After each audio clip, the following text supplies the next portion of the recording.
Democracia TV. En Twitter somos Democracia S. 844. Por lo menos en el escenario guayaquileño, 3 mujeres se reunieron hace muy pocas horas.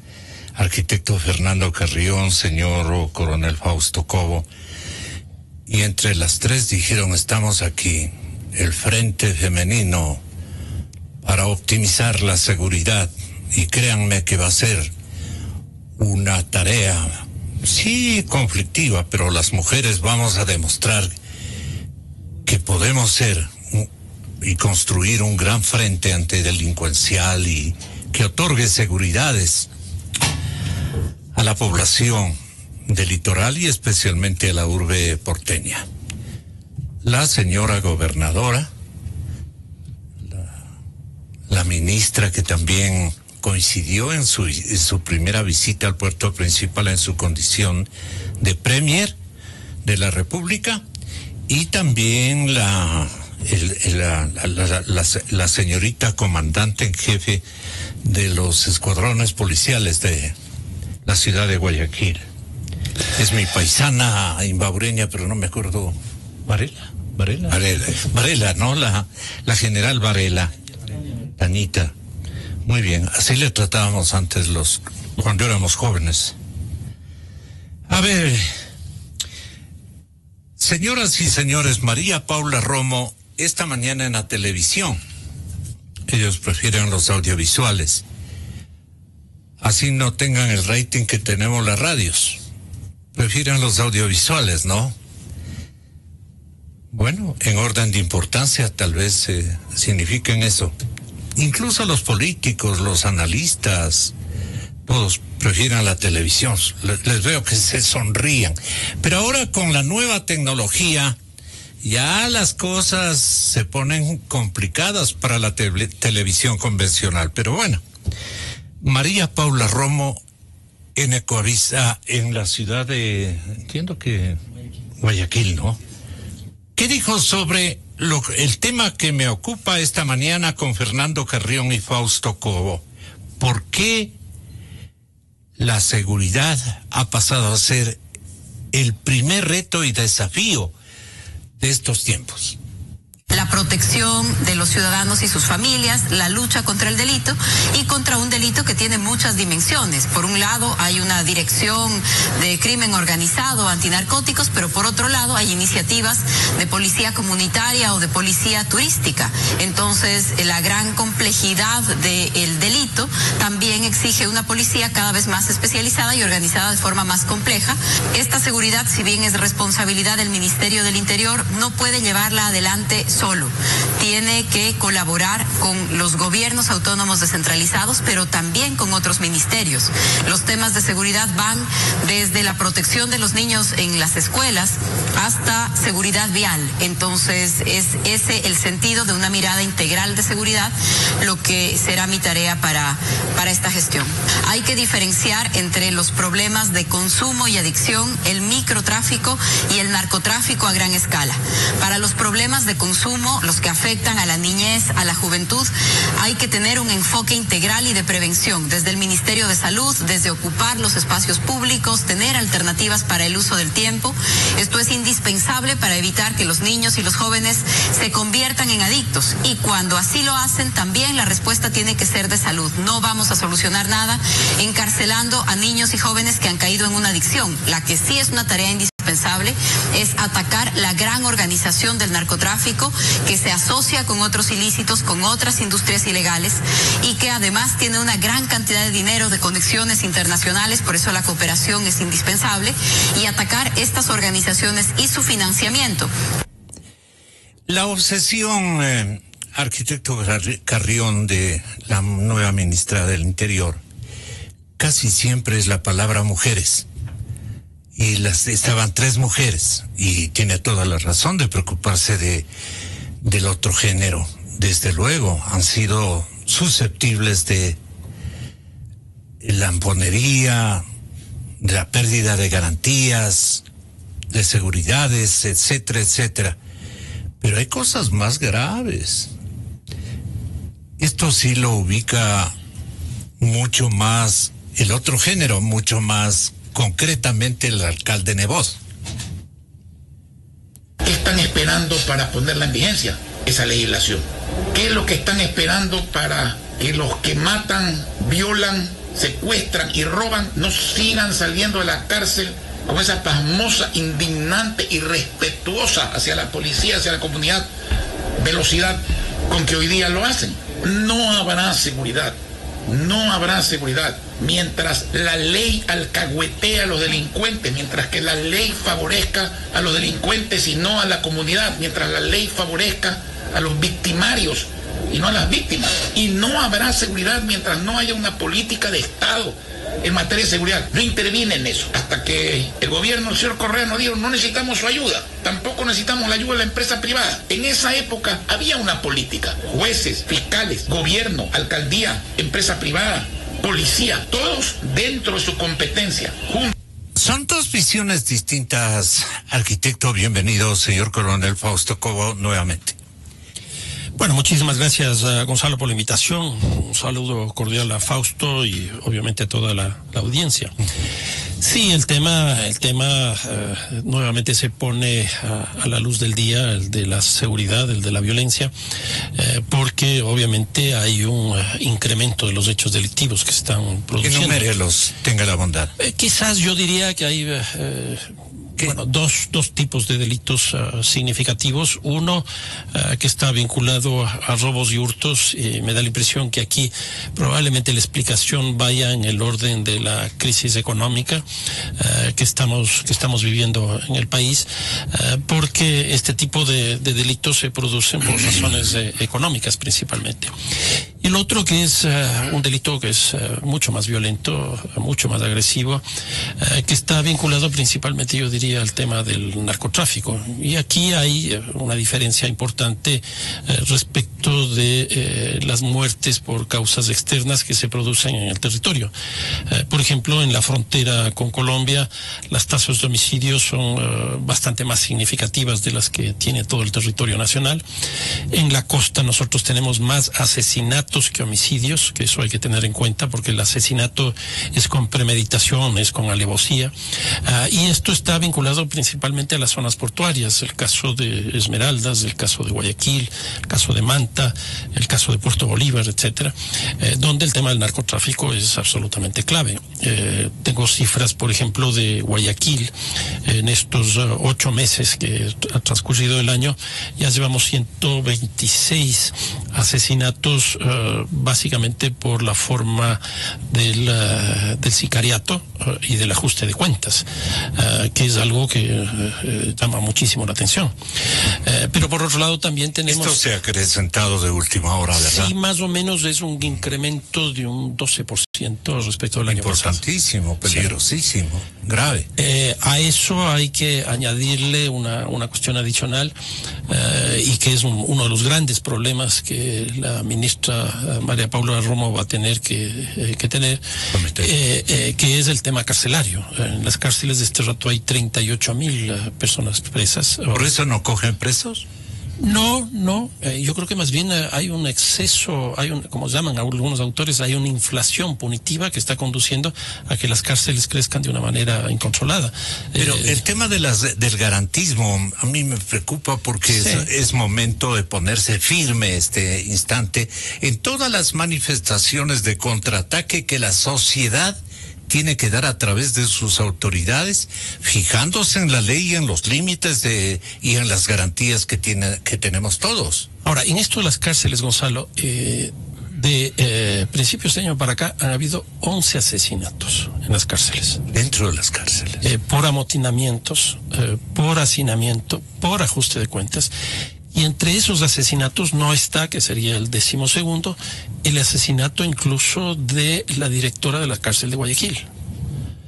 Con lo Nadie cual, dice nada, ¿no? Exactamente. Entonces, es una impunidad terrible. Yo creo que esa es una cosa muy preocupante. Hoy día, gran parte del delito organizado se desarrolla, no en el Ecuador, sino en general en América Latina, desde las cárceles. Por ejemplo, conozco, porque he estado algo revisando la información, el primer comando de la capital, que es quizás la mafia, el cartel más grande que existe en el Brasil. Brasil tiene 210 millones de habitantes. El primer comando de la capital maneja desde las cárceles todo el tema del narcotráfico y todo el tema de la ilegalidad en el Brasil. Nada más ni nada menos que eso. Pero si nos vamos a Centroamérica, por ejemplo, las maras se manejan desde las cárceles. En el caso colombiano no es muy distante. Entonces, si nosotros no tenemos una política explícita respecto al sistema carcelario, esto se nos puede ir de las manos. ¿Qué políticas se necesitan, Coronel Cobo? Buenos días, muchas días, gracias. Igualmente para mí siempre un honor estar con Fernando y estar yo estoy pensando en un binomio, caramba. Liga Nacional. Gente contemple y una fusión de Liga y Nacional, fantástico, ¿no? Sí. Mire, yo siempre voy a dar una visión un poco más amplia de la seguridad y me alegro que Fernando entre en lo particular, sobre todo de la seguridad ciudadana. Pero el tema de la seguridad no queda allí. El tema de la seguridad pasa por sus características fundamentales, que son, por ejemplo, la permanencia. La seguridad tiene que ser permanente, el sistema de seguridad de un Estado tiene que ser permanente. No puede ser que cuando sube el índice o las noticias aparecen, entonces todos nos preocupamos. Pasa eso y desmantelamos a las herramientas de la seguridad. Tiene que ser integral, y me alegro escucharle a María Paula, la nueva ministra, que cambió rápidamente su discurso, su chip de ayer a ahora que le escucho. Porque el día de ayer dijo que nosotros los compañeros hicimos ese milagro ayer. Dijo que su prioridad iba a ser la lucha contra la violencia a las mujeres, hacia los niños, y eso está bien, la seguridad vial, y que obviamente esa era su principal preocupación. Pero no, la seguridad es mucho más allá, y entonces hay una gradación de todos aquellos factores adversos. Por ejemplo, no puede, hay los antagonismos. Los antagonismos son lo que se pasa diariamente, los problemas que existen en las ciudades, el delito, el robo, que usted con herramientas de la normalidad, de la institucionalidad, las controla. Pero cuando estas pasan a ser más fuertes, entonces pasan a ser presiones más agresivas, con un poder detrás de organización, entonces delictiva, entonces ya no puede con las mismas herramientas del control del orden público querer controlar aquello. ¿Qué nivel les otorga a usted al crimen organizado ecuatoriano? Es una amenaza, pues, porque el crimen organizado ecuatoriano pero no ¿cuánto ha actúa avanzado solo en negativo? Mire, en organicidad. Voy a tomar la palabra de una persona sumamente respetada, Francisco Huerta Montalvo, y él hace mucho tiempo nos dijo, después de Angostura, nos dijo, el Ecuador es un narco territorio, aquí se vive una narcodemocracia. Eso dijo Francisco Huerta, y con mucha razón. La policía sacrificadamente siempre captura grandes cantidades de droga, por ejemplo. Hoy estamos en lo que va del año casi en las 60 toneladas. Imagínese usted, 60 toneladas, ¿cuánto pasará? Y entonces el crimen organizado no es del Ecuador, el crimen organizado es internacional. Por el Ecuador, Fausto, pasan 450 toneladas. 400 toneladas, porque, mire, si pasan 80 en el año, ya está diciendo la otra cifra, 400 son las que pasan. 450. Imagínese. Entonces, ¿qué es lo que sucede? Esta vinculación de la delincuencia organizada del Ecuador con los grandes carteles, con las disidencias de las FARC, que son simplemente herramientas de estas grandes carteles, son una presión dominante detrás de la cual está un poder igual o superior al del Estado. Y por consiguiente hay que enfrentar esto con absoluta responsabilidad y sobre todo con firmeza. Ahora, los medios no son suficientes. No son suficientes. Por ejemplo, la seguridad jurídica de este país es una vulnerabilidad. La seguridad ambiental, la seguridad ciudadana, la seguridad de la defensa nacional, es una vulnerabilidad, la falta de medios. La estrategia brilla, siempre brillará cuando son escasos los recursos, no cuando son abundantes. Y por eso siempre exigimos que las prioridades, que el tiempo y el espacio de la selección y aplicación de esos medios sean eficientes y sean oportunos. No se puede enfrentar esas malas condiciones que tiene el país en el tema de seguridad solos. Siempre vamos a necesitar medios y cooperación internacional, porque la naturaleza de la amenaza principal es internacional y sus derivaciones son todo lo que estamos viviendo. Mire, asesinatos, lavado de dinero, trata de personas, minería ilegal, contrabando, piratería marítima y una serie de asuntos que son consecuencia de lo más grande. Entonces, está bien luchar contra la violencia en contra de las mujeres, de los niños, pero eso no es suficiente. Y hoy me alegro escucharle que ya tiene una visión de integralidad de lo que significa. ¿Cuál chip hay que instalarle a la nueva Estado? ministra de Gobierno? Gracias, Coronel Cobo. Le pregunto a Fernando Carrión. A ver, yo creo que una de las cosas primerísimas que tiene que redefinir es el propio ministerio, porque le están entregando nuevas funciones y le están también eliminando algunas funciones. Entonces me parece que hay que tener claridad respecto de eso. El tema carcelario, por ejemplo, no era parte del Ministerio del Interior, ahora es parte del Ministerio del Interior. Un poco tiene que digamos, deslizarse a lo que enfoca la necesidad del Ministerio del Interior y no concebir la tarea solamente contemplando lo anterior, que era la justicia o algo por el estilo. Exactamente. Ese cambio de chip. Exactamente. Entonces aquí simplemente números, algo que ya dije. En las cárceles tenemos 38.000 personas. Va a tener que dedicarse a esas 38.000 personas. Pero la policía son 44.000 personas. Sí, es un ministerio inmenso. Ahora, le escuché ahora también decir que la policía tiene cierta especialización por ciertos tipos de delitos. Y yo creo que eso es muy importante porque la policía tiene un espacio antinarcóticos, tiene un espacio contra los secuestros, tiene un espacio frente al tema de los niños, ahora también frente al tema de género, etcétera. Entonces va a tener que conocer cómo es esa estructura de la policía. Y tiene que redefinir las funciones de la policía. ¿Qué vamos a hacer con la policía? ¿Va a ser policía represiva? ¿Va a ser policía preventiva? Yo creo que son preguntas absolutamente válidas. Por ejemplo, hoy día... ¿Es hora de una preventiva o de una represiva? No, yo creo que hay que hacer una combinación, obviamente. Una combinación. Obviamente. ¿En qué consistiría la policía represiva? A ver, por ejemplo, en el caso de la preventiva, está el caso de la policía comunitaria, que hace un rato también lo señaló. ¿Qué rol va a tener la policía comunitaria? ¿Qué logística? ¿Qué doctrina? ¿Cuánto va a significar en términos de presupuesto? ¿Puede decir? Exactamente. Y si nos vamos por la línea represiva, obviamente que aquí también tiene que hacer una diferencia. Lo que es seguridad ciudadana de lo que es seguridad pública. Porque la seguridad pública es básicamente la seguridad del Estado. Entonces, ¿qué va a hacer con las manifestaciones? Por poner un ejemplo así de manera simple y sencilla.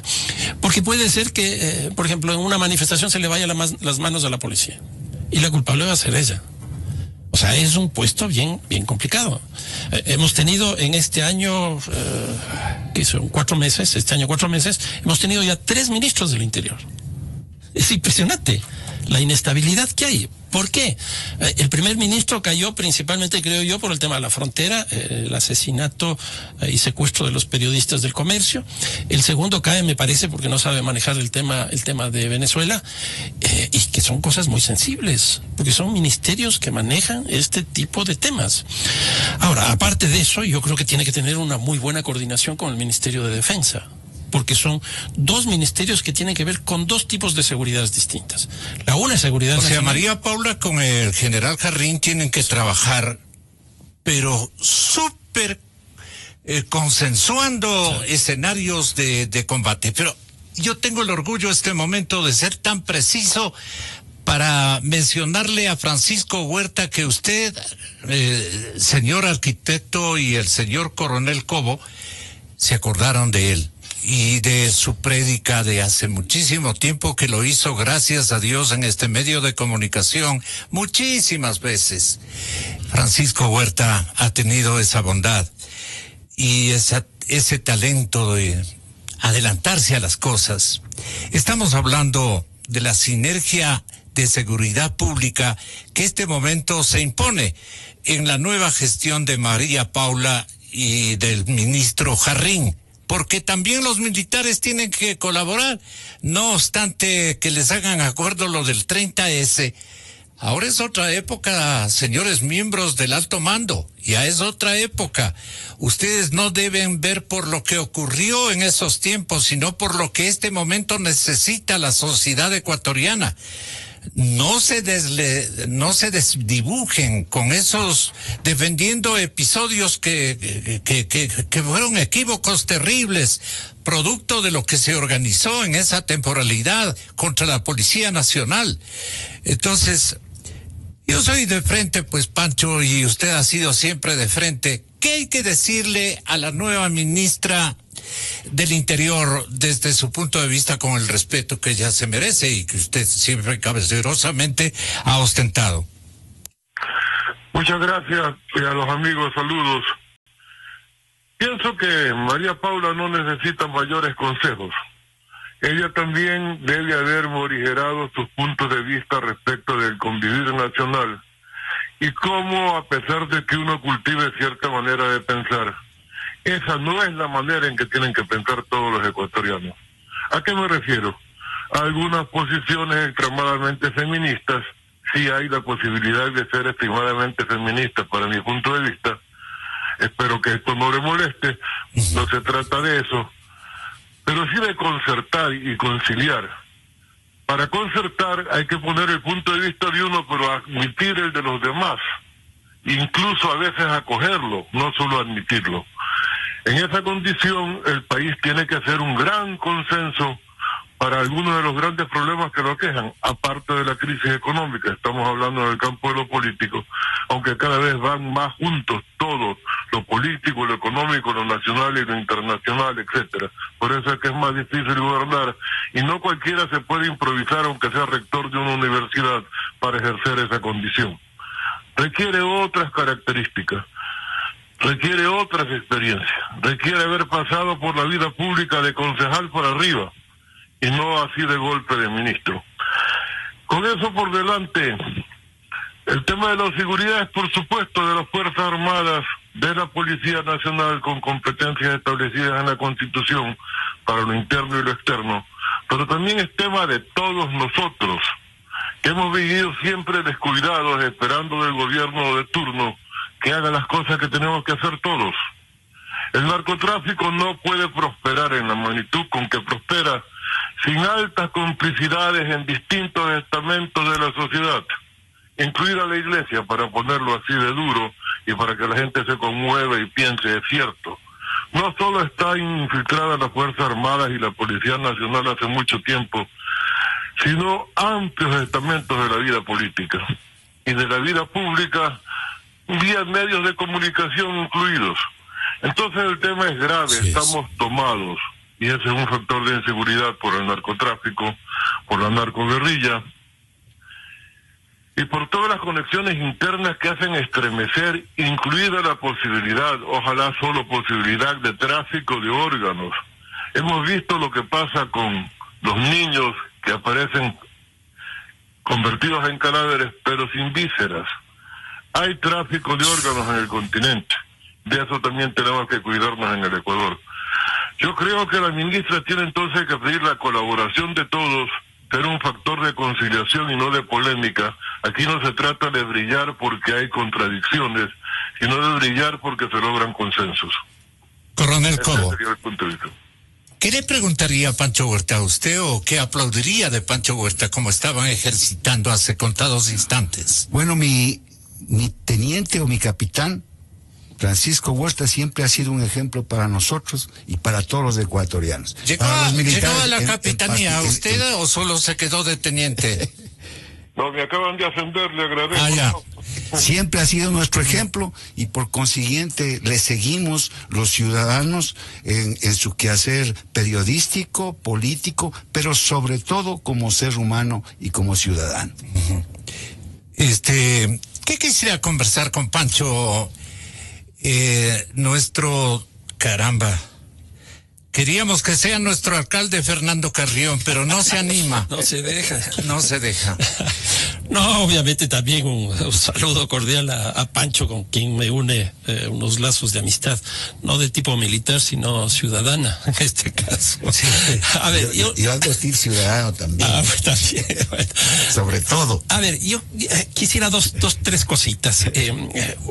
Una muy rápida. A mí me parece que una de las primeras cosas que tiene que hacer María Paula en el ministerio es una auditoría respecto de los datos de violencia que existen en el país. En general, nosotros hemos hecho auditoría, por ejemplo, respecto de... ¿Para que se sensibilice? O sea, yo creo que el Ecuador no tiene... Para que pise terreno. La tasa de homicidios que este rato tiene el Ecuador es 4.6. No es cierta. No es cierta. Y entonces, ¿qué es lo que va a ocurrir? ¿Cuál es la cierta? Es que eso es lo que no se sabe. Y yo creo que ella tiene que tener un punto de partida, decir, yo me hice cargo del Ministerio del Interior con esta tasa de homicidios. De aquí subió, de aquí bajó. Si parte con la de 4.6, va a subir. Entonces, a mí me parece que hay que sincerar las cifras, igual como se hizo con la deuda externa. Exactamente igual. Porque se maquilló la información. Esa es una primera cosa. Todos se llevaron, dice Moreno. Bueno. Nos maquillaron, todos se llevaron. Sí. La segunda cosa que a mí me parece que es importante. Hoy día María Paula está viajando en este avión norteamericano por Guayaquil, Guayas, la costa, etcétera, etcétera. Me parece bien. Pero ese avión, ¿para qué sirve? Y en esto Fausto probablemente va a estar de acuerdo conmigo. Eso va a servir principalmente para el tema de frontera y principalmente para el tema marítimo. Eso no le corresponde a ella. Eso no le corresponde a ella como ministra del Interior. Eso es de nuestro ministro de Defensa. Exactamente. ¿Y por qué voy con esto? Porque aquí lo que hay detrás es una política muy explícita de control de la exportación desde el Ecuador de narcotráfico y de importación al Ecuador de narcotráfico. Eso es un tema de fronteras, porque es de entrada y salida de narcóticos. ¿Qué es lo que le corresponde a María Paula? Según datos del Ministerio del Interior, le corresponde el 18% de las 450 toneladas que pasan por aquí, que es para el consumo interno. Eso significa algo así como 80, 90 toneladas. Eso es lo que tiene que trabajar Reise. Que tiene que tener vínculo con la política exterior en este ámbito, sin duda. Pero aquí tiene que construir una política antinarcóticos desde el Ministerio del Interior, que eso me parece que es absolutamente clave. Y la tercera cuestión, con lo que Pancho nos ha venido planteando desde hace mucho tiempo. Yo creo que hay que diferenciar los tipos de delitos que existen. En el Ecuador, yo diría, prácticamente todos los delitos son organizados. O sea, si yo salgo aquí a la esquina y me roban el celular, eso no es una persona aislada, porque esa persona después tiene que meterle a la cadena de comercialización que hay un nivel de organización explícita donde se une la oferta y la demanda. Panchito. Sí. ¿Qué combina usted con la apreciación de Fernando? Yo coincido en muchas cosas. Primero, en que sería un magnífico alcalde de Quito.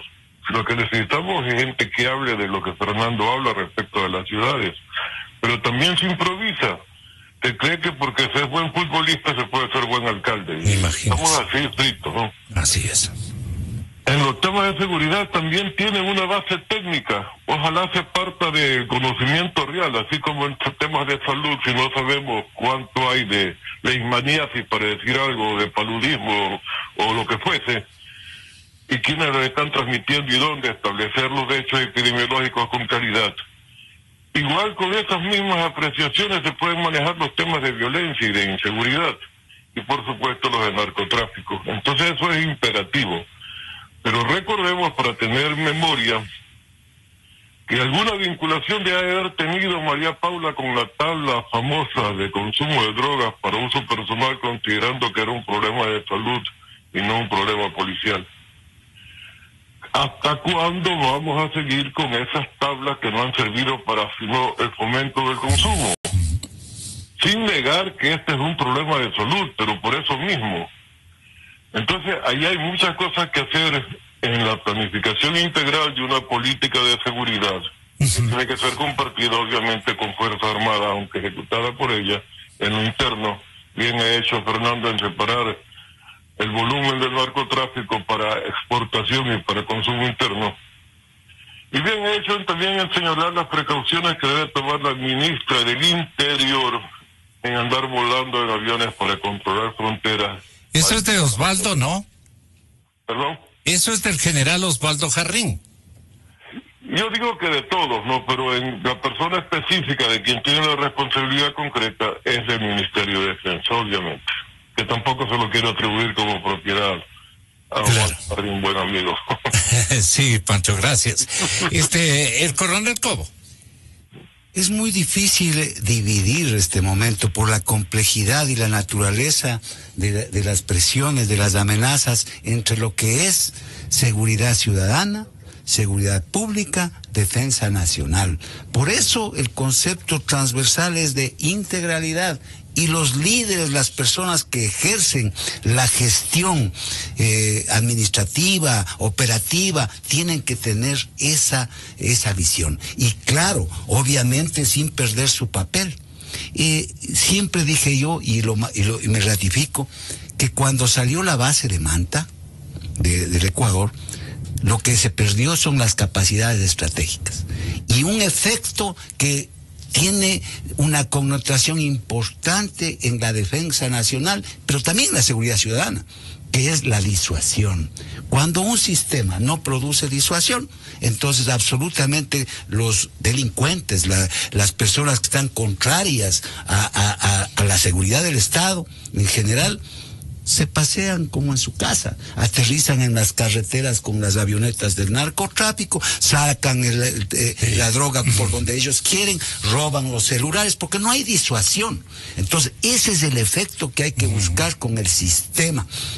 Y obviamente, para que haya un sistema tiene que haber subsistemas, y eso implica procesos que son interrelacionados. Por eso la doctrina dice que el Estado se sustenta en dos pilares: la seguridad y el desarrollo. Sin seguridad no hay desarrollo. Sin desarrollo no hay seguridad. Y entonces el país empieza a tambalear en uno o en otro sentido. Y eso es lo que hay que corregir. ¿Usted se acuerda del avión de Manta? Época de ministro, el señor doctor Serrano, expresidente del Parlamento. Recuerdo que al compañero periodista de Coavisa que vino ayer y que fue nuestro compañero aquí, Hernán Higuera, se le reclamó por haber ido a hacer una cobertura de ese avión que aterrizó con droga en una de las vías de la provincia de Manabí. Claro, son cosas que el tema de la base de Manta es que no se reemplazó las capacidades estratégicas. No el hecho de que estén o no estén, sino que no existió el reemplazo de esas capacidades estratégicas que producen disuasión y que obviamente, como dijo Fernando, sirven para realizar una batalla electrónica de disuasión, de ubicación, de guerra electrónica en el mar, en las fronteras, y donde son factibles los objetivos de ser localizados y ¿respetable, doctor Huerta? Ya cortó. El arquitecto Fernando Carrión, para terminar, todo lo que quiera decirnos. No, yo creo que el tema de la organización del crimen es clave, porque hay dos tipos de organización delictiva. La una que está vinculada a los mercados ilícitos, principalmente del narcotráfico, de órganos, de personas, etcétera, que eso es lo que hablaba Pancho, y eso es clave entenderlo. Y lo segundo es el tipo de delincuencia, llamémosla así, común, que también está organizada. Para eso hay bandas, hay grupos, etcétera, que están operando de manera explícita. Si nosotros tenemos una visión de este tipo, obviamente que las políticas van a ser muy distintas, porque si nosotros concebimos que el delito es aislado, es decir, una persona que roba y ese es el problema, pues no vamos a estar entendiendo en realidad lo que está pasando, porque no hay que atacar a esa persona, sino que hay que atacar a la organización explícita para desarticularla. Entonces yo creo que lo que le toca a la ministra del Interior no es fácil, esta cosa que digo de la sensibilidad que tiene ese ministerio frente a las demandas de la población hace que tengamos, como decía, 3 ministros, pero me parece que si no hace una política integral, como decía Fausto, una política comprensiva, va a ser muy difícil que tenga buenos resultados a corto plazo. En el convenio de este famoso avión norteamericano que visitará periódicamente a nuestro país, a nuestras provincias, especialmente costaneras, que es donde tenemos nosotros falencias, ¿no? Los militares y los policías ecuatorianos van a estar en esos vuelos del avión norteamericano. De lo que conocemos, este momento ya debe haber prendido turbinas e inaugurado un patrullaje inicial, preliminar, llamémosle. La aeronave tendrá la facultad de tomar fotos, de hacer fotografías, monitorear al menos 5 delitos. 5 delitos. Y ya nos va a dar cuenta el señor Coronel Cobo de lo que él conoce. Es un equipo con turbopropulsores que le dan una velocidad de 700 kilómetros por hora, comparable casi a un caza. Una velocidad impresionante, de manera que los barquitos del crimen organizado no van a poder escapar de la visualización y de la toma de fotografías de parte de este aparato estadounidense.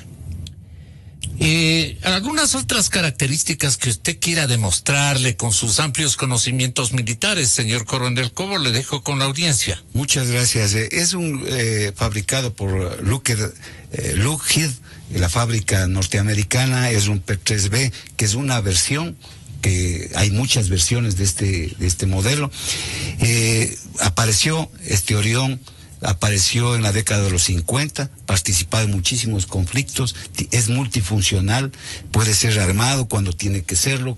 Ese no es el caso de este avión, está siendo más bien equipado, o este avión está equipado con guerra electrónica, está equipado con radares muy sofisticados, tiene una gran autonomía de vuelo, puede volar 12 horas y hasta 17 horas, puede ser en el aire también reabastecido, tiene radares al frente, en su cola y también laterales, hace guerra electrónica activa y pasiva.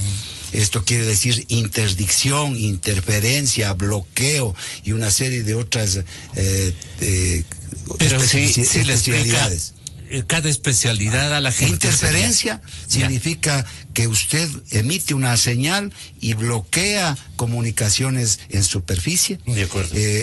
Interceptación, escucha sin emitir electrónicamente sin ninguna dejarse señal. Advertir que está sintonizando esa comunicación. Bloqueo es manda una señal, una emisión que impide que se comuniquen medios de comunicación, localiza, actúa de noche y de día. Su especialidad más importante es de patrullaje marítimo, pero también hace guerra, antisuperficie, antisubmarina, de acuerdo a lo que usted le vaya equipando. Está en dotación en varios países. ¿Qué tipo de inteligencia requiere previamente para emprender sus vuelos? ¿Y cómo la obtiene de que usted conozca, coronel? Bueno, ellos seguramente en el patrullaje marítimo, en la casta de vuelo, se hacen zonas y entonces salen a patrullar, a hacer reconocimiento. Si es que no tienen la información precisa. Si tienen ya información, obviamente salen directamente hacia el objetivo para localizarlo y dar las informaciones necesarias. Lo importante es decir que esta es información, no es inteligencia. La inteligencia está en otro sitio procesando. En otro módulo ya de nuestro estado. De nuestro estado. Le dan la información y obviamente los subsistemas de inteligencia nacionales son los que producen inteligencia. Y obviamente las decisiones las toman los estamentos del proceso de toma de decisiones de la seguridad. Uh-huh. Yo creo que amerita todo esto. Y perdone, los correístas ya le han de poner peros a este convenio. Pero claro, ya están diciendo que es contra la soberanía y todo. Y me alegro que María Paula esté allí, porque está en un avión yanqui, pues. Sí. Y entonces ahora se da cuenta y todo el mundo se da cuenta que es necesaria la cooperación.